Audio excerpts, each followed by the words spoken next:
Muito boa tarde, nós estamos no estudo descomplicado do Evangelho de Mateus. Eu gostaria que nós pudéssemos meditar em alguns versículos de Mateus 5. Eu vou ler aqui de uma forma descomplicada, conversando com você, tranquila. Nós vamos fazer algumas considerações, porque a palavra de Deus, ela fala por si mesma, mas a revelação, há mais o que a gente possa querer compreender na palavra, porque a letra mata, mas é o Espírito que vivifica. A letra mata, ela em si ela não gera vida, a letra, mas o Espírito que há na palavra, o Espírito Santo, o Espírito de Deus, que nos revela, que nos dá vida, que nos dá condição de poder entender a palavra de Deus em profundidade. Eu vou ler alguns versículos de Mateus 5, que diz assim: as bem-aventuranças, disse Jesus, bem-aventurados os pobres em espírito, porque deles é o reino dos céus. Bem-aventurados os que choram, porque serão consolados. Bem-aventurados os mansos, porque herdarão a terra. Bem-aventurados os que têm fome e sede de justiça, porque serão saciados. Bem-aventurados os misericordiosos, porque alcançarão misericórdia. Eu gostaria de falar dos que choram. Versículo 4. Bem-aventurados os que choram, porque serão consolados. Você tem alguma dor? Algum pesar? Enquanto nação, você tem alguma dor? A situação do país que se encontra? A Bíblia diz que nós devemos orar pelas nossas autoridades. Mas nesse momento, parece que para nós, nosso homem natural, é tão fácil a gente falar mal. Mas eu queria convidar você a orar pela nossa nação. O nosso país enfrenta uma crise. E a gente sabe que os caminhoneiros, eles estão nada mais do que cumprindo a vontade de Deus, a justiça de Deus.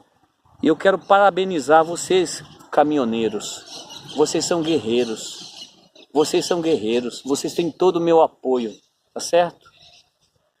Mas eu também quero dizer aos governantes, vocês precisam se submeter à lei divina.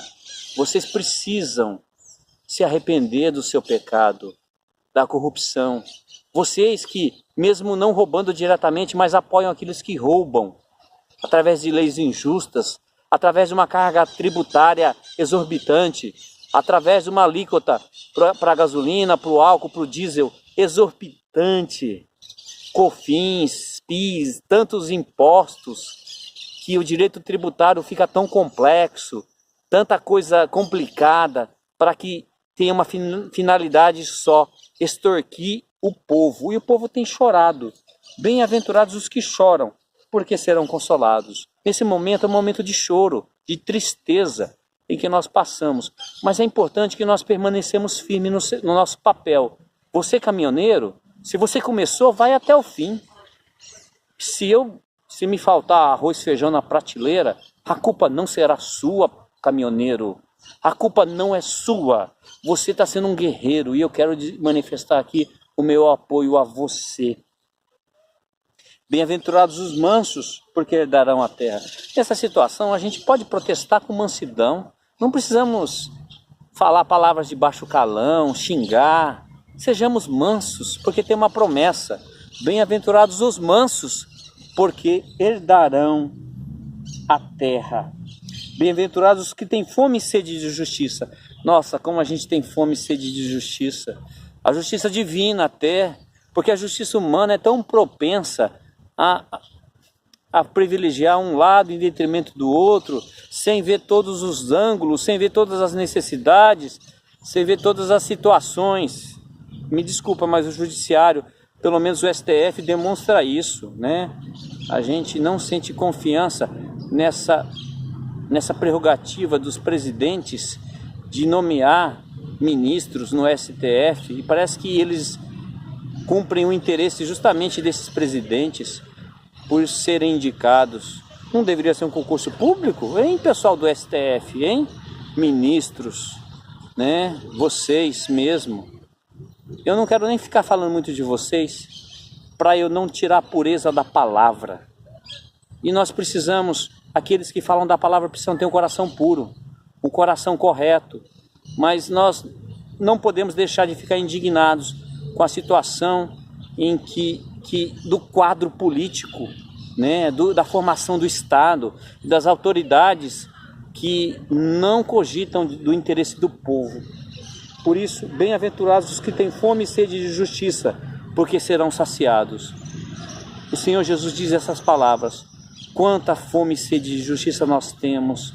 Nós precisamos ver a justiça se cumprindo e que Deus possa praticar sua justiça nesse país. Que nós possamos não intitular uma mulher, um ídolo, como nossa padroeira, ou seria madroeira, padroeira, mas sim o Senhor Jesus como único Senhor e Salvador. Jesus é o dono dessa terra e Ele é o nosso irmão mais velho, o nosso Pai.